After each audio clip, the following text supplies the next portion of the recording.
Assalamualaikum warahmatullahi wabarakatuh. Bayangkan seseorang meninggal dunia, namun bukan dalam keadaan damai, melainkan dengan hati yang masih menyimpan bara. Ia dikafani, disyalatkan, lalu dimakamkan. Tapi jauh di balik tanah yang dingin, ada kegelisahan yang tak terlihat oleh mata manusia. Ia mati, tapi belum ikhlas. Ia dikubur, namun masih memendam dendam. Dunia belum selesai baginya, tapi akhirat sudah keburu datang menjemput. Tak semua orang mati dalam ketenangan. Ada yang jasadnya dimakamkan, namun rohnya menjerit, karena masih ada luka yang belum reda, amarah yang belum padam, urusan yang belum selesai, dan yang paling menyakitkan, ia takkan pernah punya kesempatan lagi untuk menyelesaikannya. Rasulullah Shallallahu Alaihi Wasallam bersabda bahwa orang mukmin yang baik adalah yang hatinya bersih, tidak menyimpan dendam terhadap saudaranya. Tapi berapa banyak dari kita yang mati dalam keadaan hati masih penuh luka, masih menyimpan amarah pada orang tua, saudara, tetangga, atau sahabat. Kita hidup di dunia yang penuh ujian. Kita disakiti, dihina, dikhianati. Tapi apakah kita akan membawa semua luka itu sampai ke liang lahat? Kita boleh saja menang dalam harga diri, tapi kalah dalam ketenangan. Dan kubur bukan tempat yang ramah bagi hati yang keras. Dendam yang tidak dilepaskan akan berubah menjadi rantai yang menjerat ruh. Ia tidak bisa tenang, tidak bisa naik, tidak bisa istirahat. Kuburnya sempit, gelap, dan penuh penyesalan. Dan ingatlah, ruh orang yang gelisah bukan hanya menyiksa dirinya, tapi juga menghalangi turunnya rahmat Allah. Maka apa gunanya dendam jika pada akhirnya kita sendiri yang rugi di dunia dan juga di akhirat?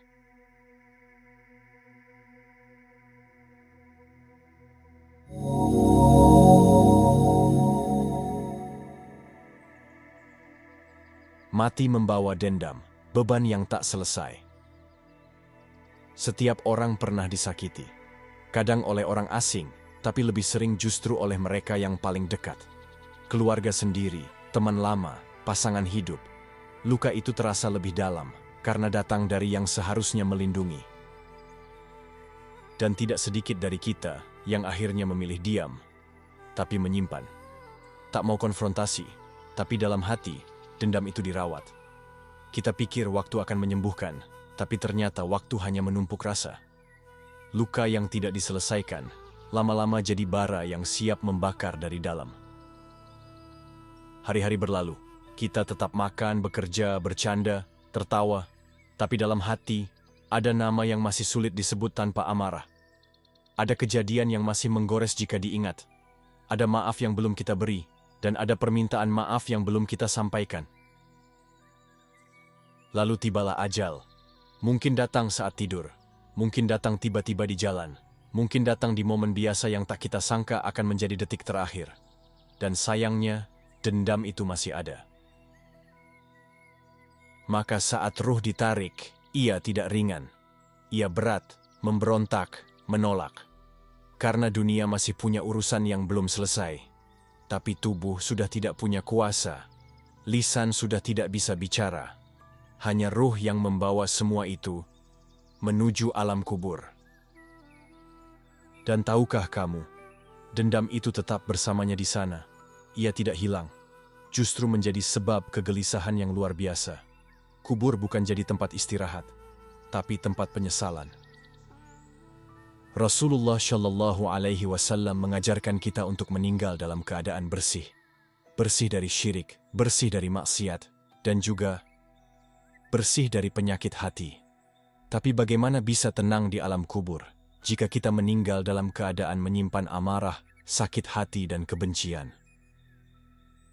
Dendam bukan hanya urusan sosial. Ia adalah perkara ruhani.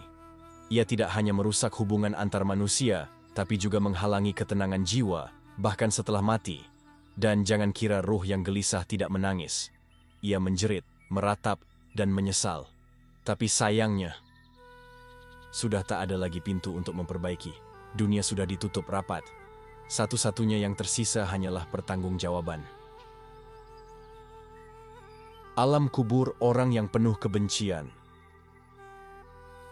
Ketika manusia mati, semua urusan dunianya selesai.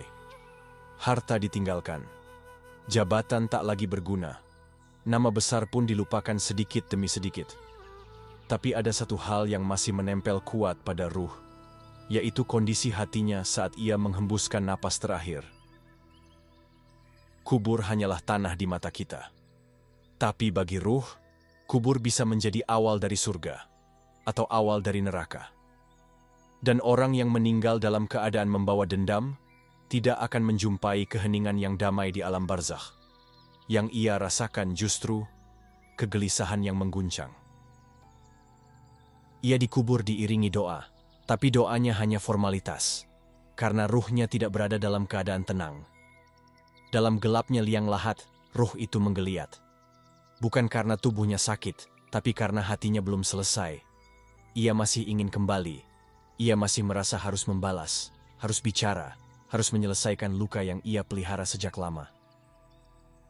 Tapi dunia sudah selesai. Dan akhirat tidak menunggu dendam kita tuntas. Ruhnya terusik, tidak diam, tidak bisa istirahat. Ia seperti dikejar-kejar oleh beban masa lalunya sendiri. Setiap detik di alam kubur menjadi siksaan batin. Bukan karena azab fisik semata, tapi karena penyesalan yang tak bisa diubah. Ibnu Qayyim rahimahullah pernah menyampaikan bahwa orang yang mati dengan hati yang rusak, termasuk karena dengki, dendam, dan kebencian, akan merasakan kegelapan dan kesempitan kubur karena ruhnya penuh penyakit. Dan ruh yang sakit tidak bisa beristirahat, walau tubuhnya sudah terkubur. Bayangkan seseorang yang semasa hidupnya tak pernah memaafkan, yang hidupnya dipenuhi benci. Ia mungkin terlihat kuat di dunia, tapi begitu jasadnya dikubur, tidak ada yang tersisa untuk menyelamatkannya. Amal syalihnya pun bisa tertahan karena penyakit hati itu belum ia bersihkan. Ia menunggu, tapi tidak tahu apa yang ditunggu. Ia berharap ada kesempatan lagi, tapi tidak ada pintu kembali. Maka ia pun terperangkap dalam kuburnya sendiri. Sempit, sesak, gelap, dingin. Tapi bukan itu yang paling menakutkan. Yang paling menyakitkan adalah rasa sesal. Sesal karena tidak memaafkan. Sesal karena terlalu keras kepala. Sesal karena membiarkan dendam menjadi penjara batin sampai maut datang. Dan ingatlah, ruh tidak mati. Ia sadar sepenuhnya. Ia tahu dirinya sudah tak bisa kembali, tapi juga tak bisa maju dengan tenang. Ia seperti jiwa yang tersesat, tidak di dunia, tidak pula di akhirat. Itulah nasib orang yang mati dalam keadaan masih menyimpan kebencian. Dendam menghalangi ampunan Allah. Ada satu hal yang sering tidak kita sadari. Allah Subhanahu wa Ta'ala tidak hanya menilai apa yang terlihat, tapi juga menilai apa yang kita sembunyikan di dalam dada. Banyak dari kita merasa sudah aman karena rajin ibadah, merasa cukup karena sudah menjalankan perintah wajib. Tapi ternyata ada penghalang yang lebih halus dan lebih berbahaya. Penyakit hati yang tak pernah dibersihkan. Dendam adalah salah satunya. Ia tidak terlihat seperti zina, tidak tampak seperti mencuri, tidak sekasar gibah, tapi dendam bisa membuat seseorang terputus dari ampunan Allah. Rasulullah Shallallahu Alaihi Wasallam menyampaikan bahwa setiap pekan pada hari Senin dan Kamis, pintu-pintu surga dibuka, dan setiap hamba yang bertauhid kepada Allah diberi ampunan, kecuali dua orang yang saling bermusuhan. Maka dikatakan, tangguhkan pengampunan untuk keduanya hingga mereka berdamai. Hadis riwayat Muslim. Subhanallah, bahkan ketika Allah sedang membukakan pintu rahmat, orang yang menyimpan dendam tidak termasuk di dalamnya. Dendam bukan hanya menutup hubungan kita dengan manusia, ia juga bisa memutus hubungan kita dengan Tuhan. Bayangkan, amal yang kita kumpulkan bertahun-tahun bisa tertahan, hanya karena kita menolak memaafkan satu orang. Betapa banyak orang yang fasih berzikir, tapi lisannya kaku saat harus minta maaf. Betapa banyak yang bersujud panjang dalam tahajud, tapi menolak mengulurkan tangan kepada orang yang pernah menyakitinya. Dan betapa banyak yang merasa benar karena Aku yang dizalimi, tapi justru terkunci dari ampunan karena keengganan untuk melepaskan dendam. Dan ini bukan sekadar hubungan horizontal. Ini adalah ujian keikhlasan. Karena Allah tidak hanya menguji kita dengan sakit, tapi juga dengan luka yang datang dari manusia. Dan tugas kita bukan sekadar bertahan, tapi berusaha bersih hati sampai akhir hayat. Jika kita mati dalam keadaan masih menyimpan benci, bagaimana mungkin kita mengharapkan rahmat-Nya? Jika kita tidak mampu memberi maaf kepada makhluk, bagaimana mungkin kita berharap ampunan dari Al-Khaliq? Allah Maha Pemaaf, tapi Dia mencintai hamba-Nya yang juga pemaaf. Maka jika kita ingin wafat dalam keadaan mendapat ampunan-Nya, maka bersihkanlah hati kita dari segala amarah, benci, iri, dan dendam yang tak berguna. Karena dendam hanya akan membakar ruh kita hidup-hidup. Dan ketika mati, ia berubah menjadi bara yang membakar kubur kita dari dalam. Apa yang harus kita lakukan sebelum ajal datang? Pertanyaan yang paling penting bukanlah siapa yang menyakiti kita, tapi apakah kita siap untuk mati dalam keadaan hati masih membenci? Karena kenyataannya, dendam tidak menguntungkan siapapun. Ia tak memperbaiki masa lalu dan tak meringankan masa depan. Ia hanya menambah beban saat ajal datang. Lalu, apa yang harus kita lakukan? Pertama, mulailah dengan mengakui bahwa kita belum selesai. Tidak semua luka perlu ditutupi. Tidak semua dendam harus dibungkam.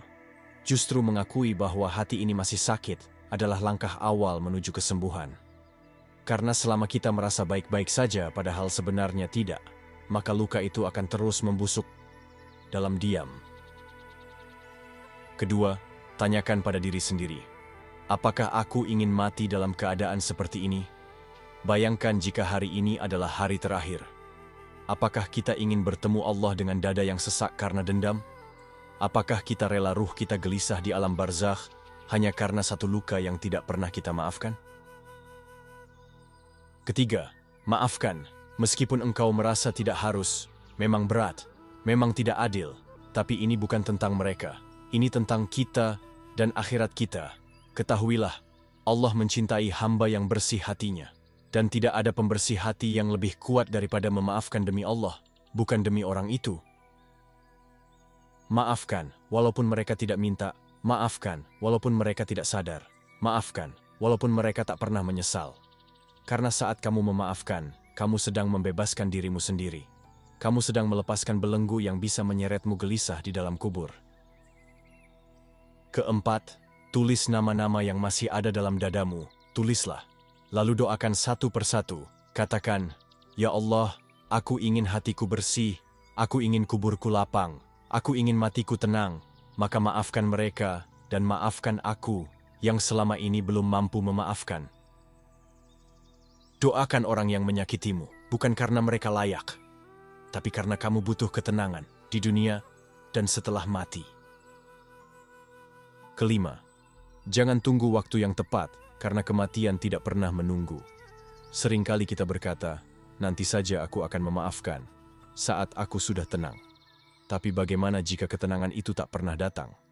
Bagaimana jika justru kematianlah yang datang lebih dulu? Saudaraku, kita tidak sedang menjalani hidup yang panjang. Kita sedang berjalan menuju liang lahat. Dan semakin hari, langkah itu semakin dekat. Maka sebelum ajal itu tiba, bersihkan hatimu. Bukan untuk mereka, tapi untukmu sendiri. Karena sesungguhnya, dendam tidak akan pernah mengubah masa lalu. Tapi bisa menghancurkan masa depan, di dunia dan di akhirat. Sahabat Islamic Reminder yang dirahmati Allah. Hidup ini pendek, dan kematian selalu datang tanpa permisi. Tak peduli seberapa sibuk kita, tak peduli seberapa banyak urusan yang belum selesai, tak peduli seberapa berat luka yang masih kita simpan. Ajal hanya butuh 1 detik, dan dalam 1 detik itu, semua kesempatan untuk memaafkan, menyelesaikan, dan menenangkan hati akan ditutup selamanya. Maka sebelum detik itu datang, sebelum mata kita tertutup untuk terakhir kalinya, mari kita tanyakan ke diri sendiri dengan jujur, apakah aku sudah siap mati? Apakah aku sudah siap dikubur? dengan hati yang masih menyimpan dendam? Dendam itu berat. Ia mungkin tidak terlihat, tapi Allah tahu. Ia mungkin tidak mengganggu hidupmu hari ini, tapi ia akan menghantuimu di alam kubur. Ia mungkin memberimu rasa kuat di dunia, tapi ia akan menjadikanmu lemah di akhirat. Lihat sekelilingmu. Berapa banyak orang yang pergi mendadak, padahal sehari sebelumnya masih terlihat sehat dan ceria. Berapa banyak orang yang wafat dalam keadaan belum sempat meminta maaf kepada anaknya. Belum sempat menyapa kembali saudaranya. Belum sempat meluruskan kesalahpahaman dengan sahabatnya. Mati dalam keadaan dendam bukan hanya menyiksa, tapi juga menyesakkan. Karena kamu tidak akan pernah punya kesempatan kedua untuk membereskan semuanya. Di dunia kamu mungkin bisa menghindar, bisa bilang, nanti aja, aku belum siap, atau biar waktu yang menyembuhkan. Tapi di alam kubur, tak ada waktu, tak ada penghibur, tak ada pembela, hanya kamu dan hatimu sendiri. Maka mulailah sekarang, tak perlu menunggu orang lain berubah. Biarlah mereka tetap dengan egonya. Tapi kamu sedang mempersiapkan tempatmu di akhirat. Dan itu jauh lebih penting dari apapun. Maafkan, lepaskan, doakan orang-orang yang pernah menyakitimu. Bukan karena mereka pantas, tapi karena kamu ingin mati dalam keadaan ringan, tenang, dan damai. Dan jangan anggap ini sepele. Jangan tunggu hidayah turun tiba-tiba. Karena kadang, hidayah datang dalam bentuk kesadaran kecil seperti ini. Jika kamu merasa tersentuh, berarti Allah sedang mengetuk hatimu. Maka jangan abaikan, bantu orang lain agar hatinya juga terbuka. Share video ini, sebarkan pengingat ini ke grup keluarga, ke sahabat lama, ke siapapun yang kamu tahu butuh pengingat ini. Klik like, subscribe, dan nyalakan loncengnya. Setiap hari akan ada pengingat-pengingat seperti ini, karena kita semua sedang menempuh jalan yang sama, menuju akhir hayat. Dan di kolom komentar, tulis satu nama yang pernah menyakitimu. Tapi hari ini kamu ikhlas memaafkannya, bukan karena mereka minta, tapi karena kamu ingin kuburmu tenang. Semoga Allah ampuni dosa kita, bersihkan hati kita, dan wafatkan kita dalam keadaan husnul khatimah. Amin ya Rabbal Alamin. Sampai jumpa di video berikutnya. Wassalamualaikum warahmatullahi wabarakatuh.